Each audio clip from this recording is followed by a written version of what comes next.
But a lot of what we're doing these days is geared around technology. So we've been able to work from home because so many people have been able to take a laptop home or take their desktop home. We've got webcams, we've got microphones, we've got speakers. We're able to keep our businesses going and keep our teams together because we have the technology to do it.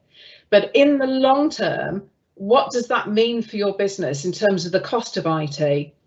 So we can use technology in any way we want to. So we can, as Colette said, we could do paper-based surveys, but we can also do very quick polls. We can develop the Microsoft forms to use for surveys externally and internally. So there are a lot more ways in which we can converse with our target audiences, with our known audiences of staff, customers, suppliers. But how much should you be looking at investing? What should your strategy consider as you move forward into a new way of working potentially? So I'm going to hand over to Paul Deaville from IT Total Solutions, and he's just going to give us a really good view of what that might look like. So over to you, Paul. Yes, greetings from the mountains today. I've changed my background and I've had something a bit more for a bit of fresh air. And I'm just going to go over the overall cost of IT, or basically it's people's interpretation of the cost of IT, which is the main thing. It's a really open-ended question, the true cost of IT, because it depends on the size of your business and you as an individual and you as a business. That could be a few pounds or it could be a few million pounds, and it's not necessarily the figure that has to go onto the true cost of IT. It's what is acceptable as the true cost of IT, and making savings is great, but making savings for savings' sake is sometimes more cost ineffective in the long run than it is in the short term.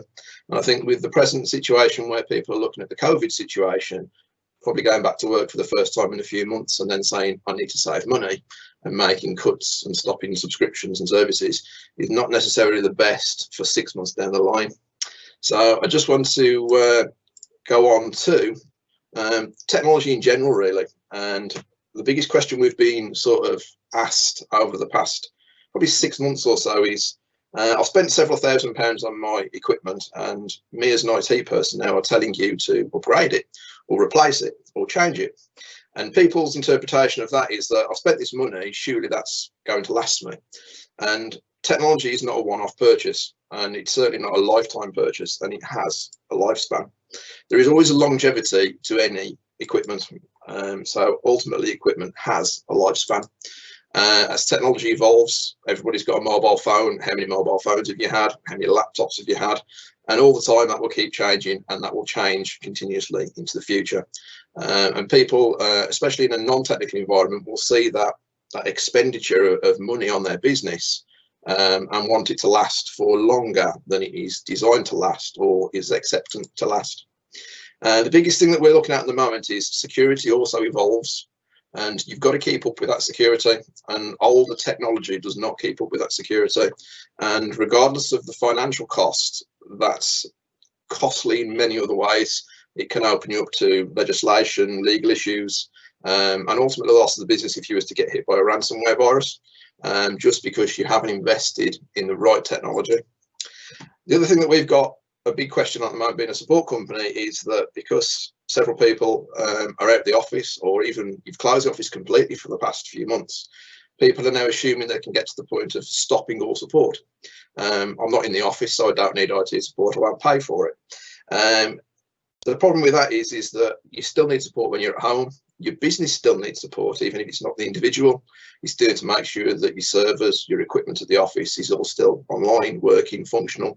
And when you get back to the office, it's going to be functional and ready to use again. So keeping that support is also a cost that people tend to look at as the first thing to go, and then realise that perhaps cutting down on their service or support levels is then inadequate moving forwards, because they're now too low for what they actually require when they return back to work. The other thing we've seen a lot of is that I don't need these subscriptions because I'm not at the office. The problem with subscriptions are they're usually based over a time frame of 12, 36 months, and you can't just stop them at a random point in time and stop paying for them. And if you do that, anything you've built up with that subscription will ultimately get cancelled and deleted. So if you've stopped paying for those subscriptions over the last 2 or 3 months, starting up again on the 1st of the month doesn't necessarily mean you can carry on working from where you left off. There's a lot more time, effort, energy and cost probably in doing that than there was in actually maintaining the subscription as you go. Office 365 is another one that's come up with a lot of changes recently. They've changed the names of 365 products, and it's confused a lot of people. Not that a lot of people really understood them in the first place, but those people that have got subscriptions now are looking again at, have I got the right subscription? Is it the best thing for me to have? And can I change it? Should I change it? Antivirus is another one. I've got antivirus, I must be secure. Totally the wrong approach to take, and is not necessarily true. Antivirus does not mean you are secure. It is, as Phil said, it's part of a bigger thing, of a plethora of other items that you put into your security package to ensure that you are secure and covered. Again, firewalls and security, if you don't update them, don't keep them maintained, don't keep the subscriptions up to date, you run the risk of anybody hacking you or accessing your data, causing you other problems with the ICO and various other things. So there's a lot of ongoing things all the time that people tend to look at cost-cutting exercises that ultimately cost more in the long run than they do in the short term. So the big thing that people try to do at the moment is streamline. Everybody's streamlining. And one of the things that we've told people to do is really just take stock of what people are investing time and money in. Just simply look at your bills, see what is going out each month and say, do you need it? Is it at the level you require? Not necessarily just now, but in the future. And where can you save? And ultimately, where can you invest? Because sometimes spending money now will ultimately save you money in the future. Changing your subscription rather than just renewing it for something better might offer you a lot more. So we say, do you have the right tools for your new job? And the reason we say your new job is that a lot of people are going back to an office that is completely different to the one they left. So as Phil mentioned, there's people in offices who are trying to socially distance, and the desks are in a different position, they're sitting in different environments, they've now got less screens on the desk because there's not enough room. Various things contribute to the way people, you know, situate themselves in their job and in their office environment. And really, have you got the right computer? Are you really in the position now to be needing a laptop? And these are the sort of things that we tend people to look at when they're asking us, you know, have I got the right thing? So having the right kit at the right time is probably the most important thing. A lot of people have dragged the PCs home, set them up in a bedroom or somewhere like that, and have now decided that I need to go back to the office, but I like the PC where it is, I might leave it there. So what do I get? Another PC for the office? Or do I buy a laptop? So it's ultimately trying to look at where you want to go in the future to where you are now. As I mentioned about Office 365, there's been some name changes, and I'll just quickly go over these. These are probably something that that Simon and Tracy can probably help you out a little bit more with. But again, Essentials has been changed to Basic, Premium has been changed to Standard, Business has been changed to Premium, and the business apps has become apps rather than Pro Plus and everything else. So the distinguishing factors there that people get used to have now been changed, and it gets very, very confusing. Again, people are coming to me saying, I'm paying 10, 12, 15 pounds a month for my office, but I've seen one here that's only £4. Can I have that one? Well, no, because what you actually need from that subscription is not provided by the new version of that subscription.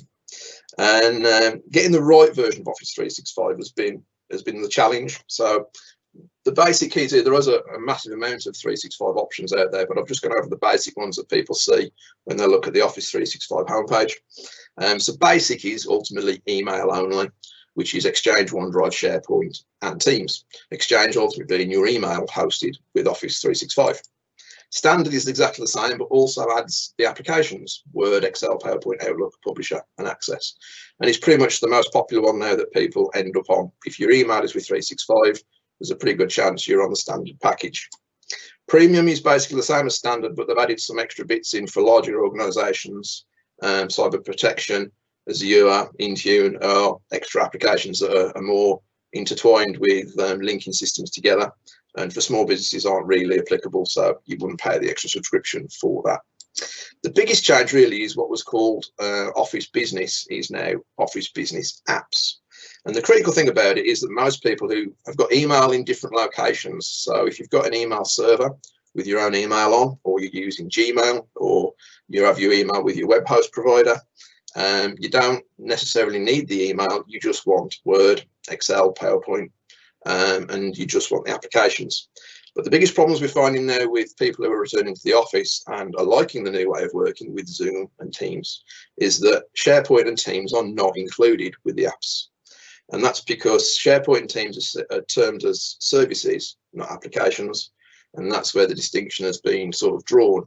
So people who have got just the apps package, but now want Teams, have either got to purchase Teams separately or look at a different package. And that's something that a lot of people are having to now readjust to when they look at their applications moving forwards. Some people are tied in for a 12-month period, some people are month to month.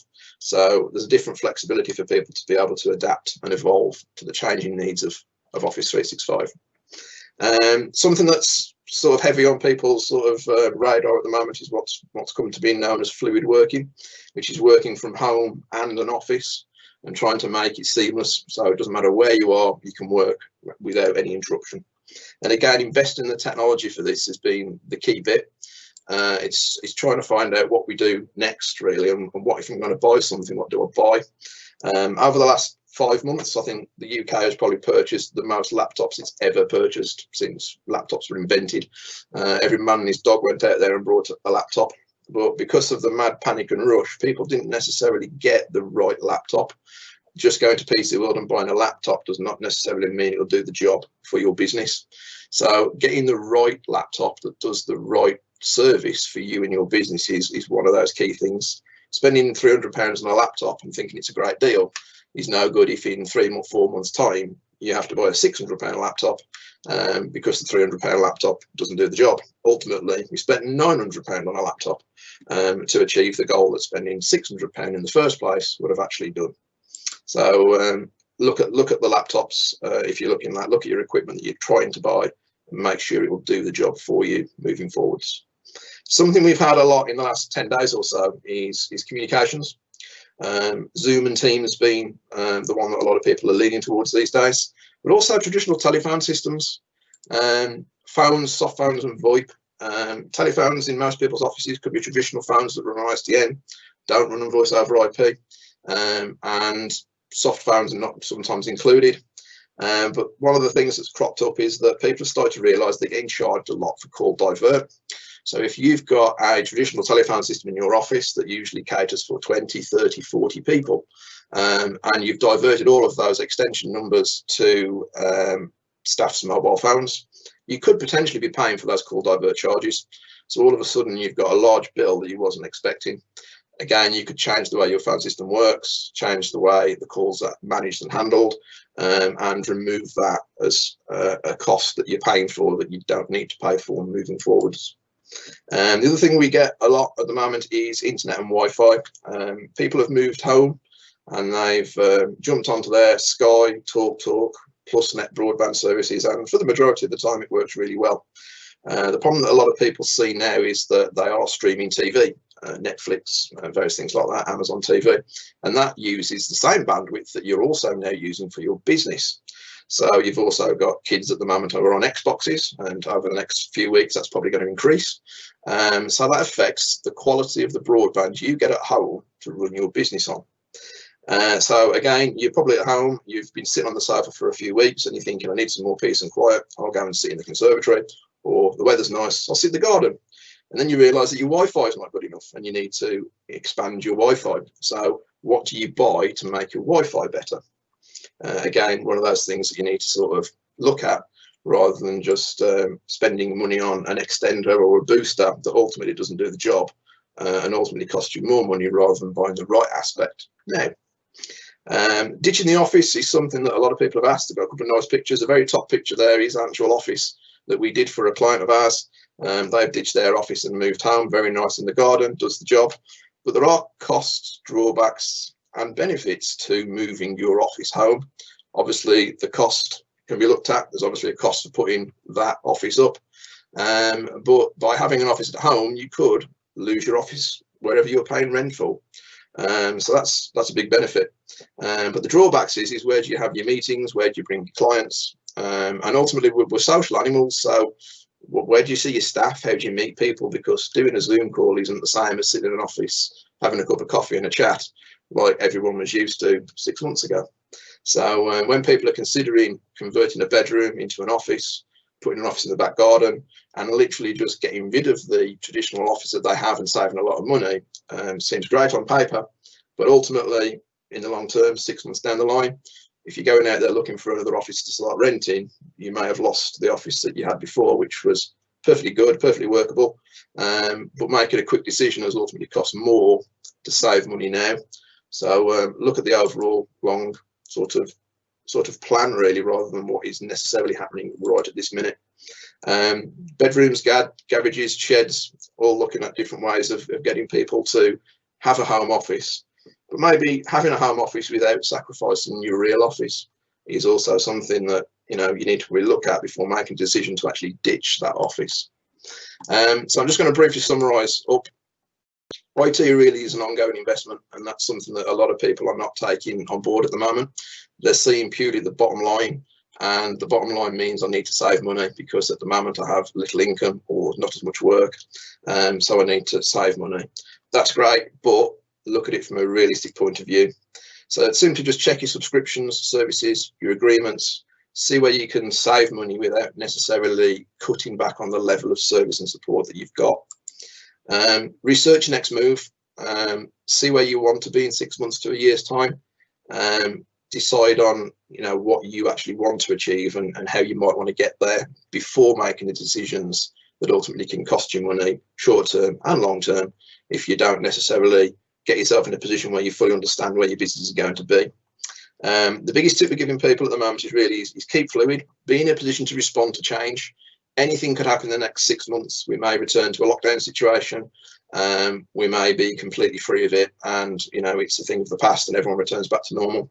But if you've got the right equipment, you've got the right services, you've got the right level of support in place, and you've looked at that now, whatever happens in the future, you're in the right position to adapt to that change. Because it's easier, it's less costly. So ultimately ask. That's what we're all here for. If you're out there and you have questions and you're not sure, get a couple of people's advice and get some other ideas. You don't necessarily have to take it, but it's there, and we're there to guide and advise and help people get the most out of their IT and ultimately save themselves money and save themselves their business. Paul, thank you so much for that. There's such a lot of good information in there, good advice on how people should be looking at the investment in technology. And I think a lot of small businesses particularly view IT as a cost, but actually it's an investment, because unless you've got the foundations for running a good business, and a lot of that sits on technology, unless it's there, you hamper your own growth. And I know Si and I see a lot of companies where they're using some parts of technology solutions, but they don't have a complete strategy, and they don't have a view of why they should invest in software, why they should invest in hardware and infrastructure. And as a result of it, as they grow, they get disjointed systems, and they're not making the most of what they could do. So they end up ultimately spending a lot more money, like your example of the laptop. And it needn't be that way.